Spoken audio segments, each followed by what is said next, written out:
Today I'm talk about controlling in organizations. The role of leaders is very complicated and important in business organizations because they bring unique set of skills, responsibilities, and change the image, strategy, and style of business globally. As they contribute a lot to the strategies of the company, they may change its focus and affect the society too by motivating it to be a socially oriented organization. In the process of business, the perception has changed from process to people. That's why it's so important to have the right tools to know how to apply controlling in companies and also be a great manager.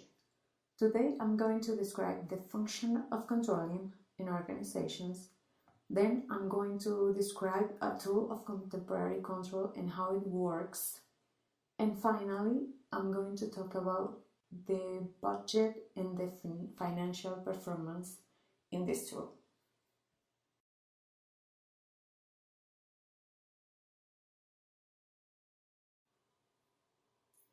In first place, managers should know some definitions of control. And I'm not talking about this image. I'm talking about the process. For some people, controlling is defined as the process of adjustments, in some cases applied, when companies are comparing the actual performance with the standard and implemented corrective measures. Another definition is monitoring if the initial plan have been achieved. Some other people define controlling as a continuous monitoring to determine if the situation is under control and there are no risks. In other words, it's about having a goal, use some ideas to develop a strategy through employees' creativity without losing the vision of the importance of the teamwork, always looking for innovation to finally be in a continuous growth as a team. If managers or companies want to maximize organizational efficiency and productivity, they should create effective management controls. Managerial is an important piece in building a great environment for innovation and in oriented activities to being effective and efficient. Managers are responsible for employees' behavior in terms of how they manage or control the changes.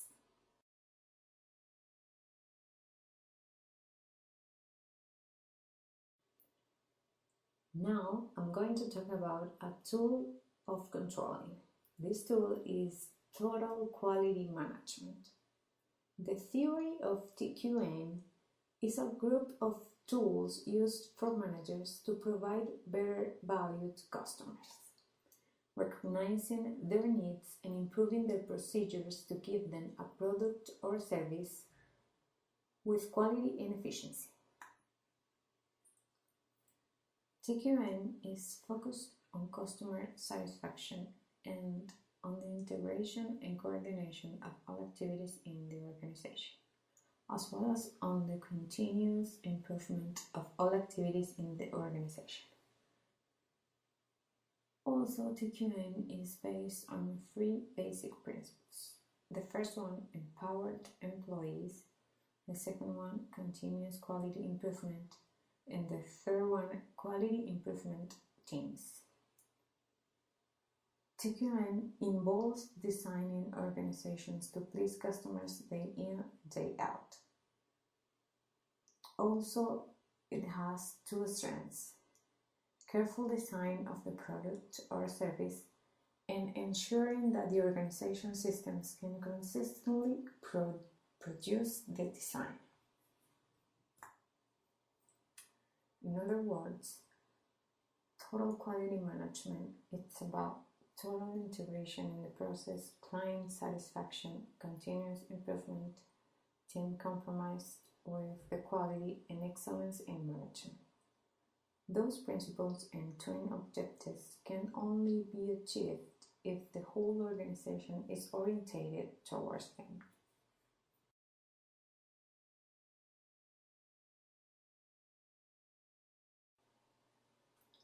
Now I'm going to talk about financial and budgetary control in TQM. The fundamental theoretical foundation for the link between effective TQM practices and financial performance relies on two expected relationships. First, TQM emphasizes the generation and retention of customers, which leads to higher revenues by increasing a firm's market share and reducing costs through product design efficiency. Second, TQM results in process improvements both in the manufacturing and services sectors, which lead to higher profits through product reliability and cost cut through process efficiency. Performance measurement is an integral part of all management processes and traditionally has involved management accountants through the use of budgetary control and the development of financial indicators such as return on investment. However, it has been claimed that conventional aggregate financial accounting indicators are inappropriate in TQM settings. With the growing awareness that quality of final products and service is a strategic competitive variable, companies have recognized also that the concept of high quality must be applied to production processes to generate quality products and minimize costs. TQM has evolved as a philosophy that emphasizes the need to provide customers with highly valued products and to do so by improvements in efficiency, eliminating waste, reducing lead times at all stages of the production process, reducing costs, developing people, and improving continuously.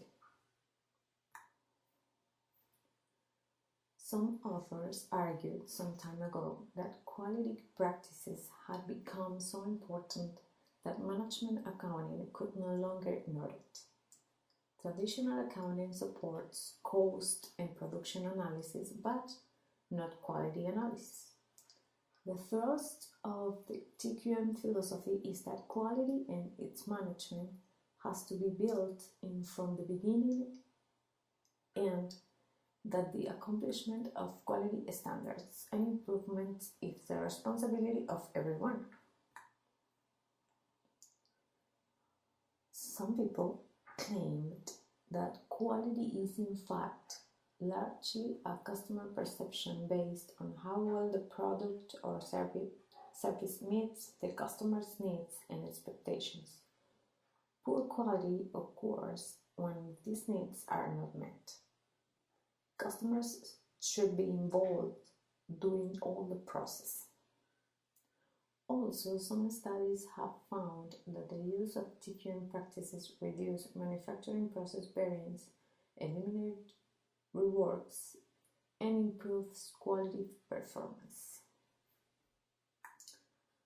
Prior studies suggest that TQM strategy does focus on increasing customer levels of satisfaction that have a significant and positive impact on performance. Other authors, for example, suggest that attaining customer satisfaction is thought to increase the profits of the organization by decreasing costs through fewer returns and increasing revenues through customer loyalty. During the production process, the customer may request access to the quality data used in statistical process control to evaluate the quality of the good.